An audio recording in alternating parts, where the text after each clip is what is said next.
औज़ुबिल्लाहि मिनश्शैतानिर्रजीम बिस्मिल्लाहिर्रहमानिर्रहीम। हकीम मियाँ Mohammad Ehsan YouTube channel मतलब एहसन की वसातत से एक नए नुस्खे के साथ आपकी खिदमत में हाज़िर है। आज का नुस्खा बगंदर, नवासीर, नासूर और पुराने ज़ख़म जो ठीक ना होते हों उसके लिए है, और वो मरीज़ हैं इसकी वजह से काफ़ी परेशान भी होते हैं। नासूर की जमा होती है नवासीर, और वो ज़ख़म होते हैं जो भरने में नहीं आते, और ये ज़ख़म अंदर ही अंदर चौड़े होते हैं और इनका मुंह जो है वो तंग होता है, और आम तौर पर ये ज़्यादातर जो है मक्कद के आगे पीछे जो है ये ज़ख़म होते हैं। और नासूर के नाम से, नवासीर के नाम से और बगंदर के नाम से, फिस्चोला के नाम से इसे पुकारते हैं तिब में, और इंग्लिश में इसे फिस्चोला कहते हैं। तो इसके असबाब ये होते हैं कि अरसा दराज तक किसी बंदे को पेचिस लगे रहें, या मीठी चीज़ों का शौकीन हो बंदा कि मीठी चीज़ें कसरत से खाता हो, या किसी भी तेज़ मादे का आंतों के अंदर मुस्तकीम तौर पर गिरने की वजह से आंतों के आखिरी सिरे में, आखिरी हिस्से में ज़ख़म हो जाते हैं।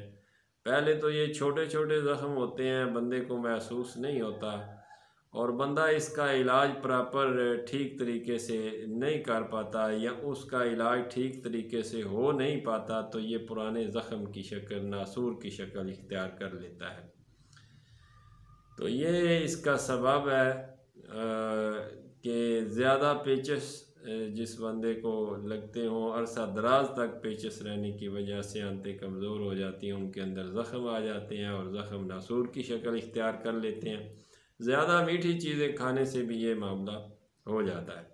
आज मैं आपके साथ एक नुस्खा शेयर करूँगा, इंशाअल्लाह अल्लाह के फजल व करम से आप बनाएंगे, इस्तेमाल करेंगे तो आप 3-4 हफ़्ते इसका इस्तेमाल जारी रखेंगे तो इंशाअल्लाह फिस्चोला, नवासीर, बगंदर और पुराने से पुराने ज़ख़म को इंशाअल्लाह ठीक करेगा।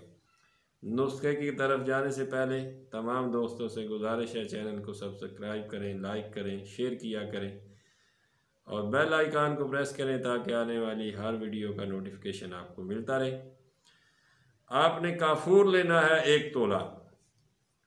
काफूर पंसार से मिल जाएगा। 1 तोला आपने काफूर लेना है। बारूद देसी, जो कि पटाखों के अंदर इस्तेमाल किया जाता है, गोले, पटाखे, और इसके अंदर जो है वो इस्तेमाल किया जाता है, वो बारूद लेना है 1 तोला। कार्बोलिक एसिड आपने लेना है 2 तोला, और तिलों का तेल लेना है 2 तोला। ये 4 चीज़ें हैं। 4 चीज़ें आपने कलेक्ट करनी हैं। कार्बोलिक एसिड जो है ये आपको एलोपैथिक स्टोर से मिलेगा, और बाकी चीज़ें, बारूद जो है ये आपको स्पेशल किसी बारूद वाली दुकान पे जाना पड़ेगा और उसे कलेक्ट करना पड़ेगा। बाकी काफूर जो है और तेल जो है वो पंसारी की दुकान से मिल जाता है। काफूर 1 तोला लेना है, देसी बारूद जो है वो 1 तोला लेना है, कार्बोलिक एसिड 2 तोला लेना है, और तिलों का तेल 2 तोला लेना है। ये सारी चीज़ें आपने मिक्स करके किसी शीशे की जो डिब्बी है, शीशे का जार है, उसके अंदर आपने, कांच की शीशी हो तो उसके अंदर आपने इन सारी चीज़ों को मिक्स करना है, और ये धूप में रखना है। थोड़ी देर में ये रोगन बन जाएगा, काफूर जो है वो भी पिघल जाएगा, और इसको हिलाकर आपने महफूज रख लेना है। और आपने इसकी किसी रुई की मदद से कपड़े के साथ इसकी बत्ती बनाकर आपने उस नासूर के अंदर रखनी है। 2 दफ़ा रखनी है, सुबह और शाम को, और 3 से 4 हफ़्ते इसका इस्तेमाल करना है। इंशाअल्लाह अल्लाह के फजल करम से आप इसे इस्तेमाल करेंगे। पुराने से पुराना ज़ख़म हो, बगंदर हो, नवासीर हो, नासूर हो, मतलब है कि जो भी ज़ख़म हो पुराने से पुराना, वो इंशाअल्लाह इसके इस्तेमाल से, बैरूनी तौर पर इस्तेमाल करना है, इंशाअल्लाह इसके इस्तेमाल से मुकम्मल ठीक हो जाएगा। नए नुस्खे के साथ आपकी खिदमत में फिर हाज़िर होऊंगा। इजाज़त दीजिए। फ़ी अमानिल्लाह।